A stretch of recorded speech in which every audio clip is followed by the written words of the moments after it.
सबसे पहले आप सबका बहुत बहुत धन्यवाद कि आप सबके चैनल के माध्यम से मुझे बड़े महत्वपूर्ण विषय पे अपनी बात रखने का सौभाग्य आपने प्रदान किया। पुनः आपका बहुत बहुत धन्यवाद। 4 लेन के विषय में सांसद बनते ही एकदम मैंने बैठक की थी और उस बैठक में ऐसा था कि वो इन दिनों देरा उपचुनाव चल रहा था, तो कोड ऑफ कंडक्ट पूरे जिला कांगड़ा में था, तो इसलिए वो एक औपचारिक बैठक नहीं हो पाई, अनौपचारिक बैठक थी। उसमें सभी अधिकारी भी बुलाए गए थे। तो उसमें जो जसूर, जो खासकर जसूर के संबंधित जो समस्या है उसके विषय में बड़े विस्तार से चर्चा की गई थी और उसमें अधिकारियों ने भी हमें ये एश्योर किया था कि एकदम से इस काम को जल्दी करने की कोशिश करेंगे। लेकिन बीच में बरसात के कारण आपको पता है कि मामला सारा स्टैंड स्टिल हो जाता है। तो इस करके मुझे लगता है कि बहुत जल्द सितंबर में जैसे ही बरसात समाप्त होगी तो कंपनी ने वो श्योर किया था। मैं दिल्ली भी मंत्री जी से मिला था और उसमें उन्होंने अश्योर किया कि एकदम से बरसात के बाद उन्होंने भी असमर्थता जाहिर की कि बरसात में काम नहीं हो पाएगा, जितना थोड़ा बहुत चलता है वो तो चलेगा, लेकिन युद्ध स्तर पर काम जो है वो सितंबर में उन्होंने अश्योर किया था कि एकदम से कंपनी को मैंने डायरेक्ट कर दिया है, क्योंकि जैसे मैंने उनसे किया तो उन्होंने कंपनी को डायरेक्ट किया था, तो उन्होंने कहा कि एकदम से ये काम बड़ी तेजी से चलेगा। मैंने फ्लाईओवर की समस्या का बताया और जो हमारे काम धंधे का हाल है जसूर में उसके विषय में मैंने बड़ी गंभीरता से बताया और मैंने कहा इसके लिए तो एक विक्टिम मैं भी हूं। तो उन्होंने बड़ी गंभीरता से हमारी बात को सुना है और सितंबर में मुझे लगता है कि बहुत युद्ध स्तर पर ये काम चलना शुरू हो जाएगा। इसके अलावा सर जैसे 3 चीजें यहाँ पर हो रहा है। एक नेत्रा अस्पताल की बात करें तो वहाँ पर अल्ट्रासाउंड की कमी है, महिलाएं जो है वो गर्भावस्था में भी उनको बाहर अल्ट्रासाउंड करवाना पड़ता है। दूसरा सर मातृ शिशु अस्पताल है जिस पर करोड़ों रुपया जो है सरकार का लगा है, वो भी यहाँ से ट्रांसफर है।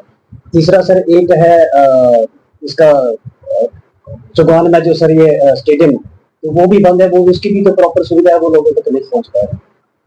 ये 2 जो प्रश्न आपने किए हैं, एक चौगान का स्टेडियम और एक नूरपुर हॉस्पिटल में अल्ट्रासाउंड की सुविधा, इसके विषय में आप प्रश्न यदि माननीय मुख्यमंत्री जी से करें या हिमाचल प्रदेश के स्वास्थ्य मंत्री जी से करें तो ज्यादा बेहतर होगा, क्योंकि ये केंद्र का करने वाला काम नहीं है, ये प्रदेश का करने वाला काम है।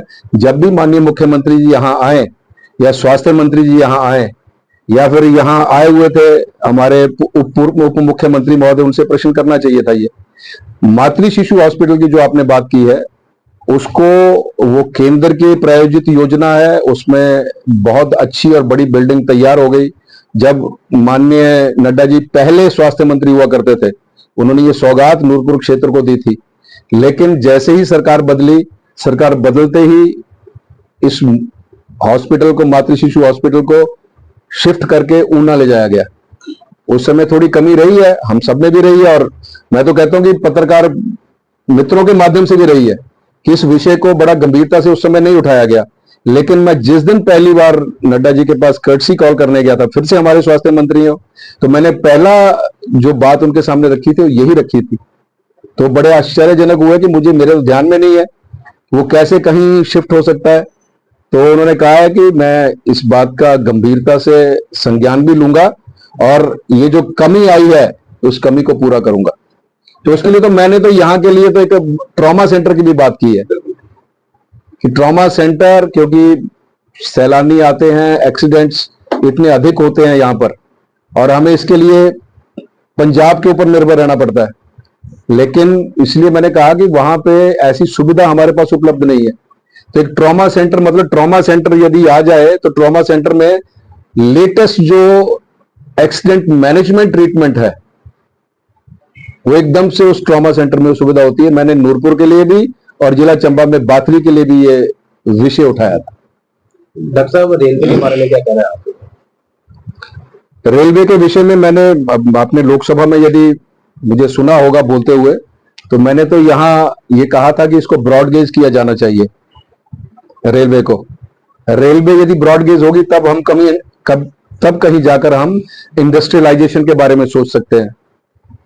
लेकिन मुझे लगता है कि रेल मंत्री महोदय जो मैंने बोला था, अब जो हम बोलते हैं वो अगर रेल मंत्री वहां नहीं थे, वो अपने ऑफिस में सब सुनते हैं, वहां टीवी लगा होता है। तो उन्होंने मेरे इस बात को सुना, तो जिस दिन मैं हाउस में था तो मुझे बुलाया उन्होंने, अपने पास बिठा के उन्होंने कहा कि आपने बड़ा अच्छा प्रश्न किया था उस दिन, तो लेकिन मुश्किल ये है कि ये हेरिटेज लाइन है, यदि हेरिटेज लाइन हो तो उसको ब्रॉडगेज करने में मुश्किल आती है। तो फिर मैंने उस समय, फिर जब उन्होंने, उनके पास ही बैठा तो मैंने कहा कि रेल पुल नहीं है, थोड़ी सी बारिश हो हमारी रेल बंद कर दी जाती है, तो कम से कम जब तक ये है तब तक उसको सुचारू रूप से तो चलाया जाए। तो उसके विषय मैंने गंभीरता से उनके साथ 10-15 मिनट हमने वहां हाउस में बैठ के बात की। लेकिन हमारे मन में एक और है कि जैसे अनुराग जी ने इतनी मेहनत करके रेलवे लाइन ब्रॉडगेज दौलतपुर चौक तक पहुंचा दी है, तो मैं माननीय अनुराग जी से मिला था, उनके घर जाके मिला था, आधा पौना घंटा हम लोग बैठे। यदि दौलतपुर तक रेल आ सकती है तो दौलतपुर से कांगड़ा क्यों नहीं आ सकती? जो ब्रॉड गेज है, दौलतपुर से कांगड़ा क्यों नहीं आ सकती? पैरिस से इधर की तरफ क्यों नहीं आ सकती? तो इस विषय में बड़े गंभीरता से लगे हैं, कोशिश कर रहे हैं, और मुझे लगता है कि यदि नीयत ठीक हो और काम करने की लगन हो तो कुछ ना कुछ रिजल्ट तो जरूर निकलता है।